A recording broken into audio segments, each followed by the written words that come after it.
muôn tiếng ấm lên người suy luân qua anh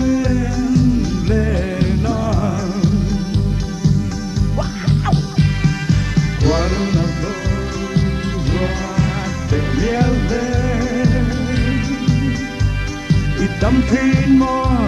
cất thiền pa pa pa pa đừng dài vô rin la mi la la la la sha la la la tâm thiên mô cất thiền pa pa pa pa pa pa pa pa pa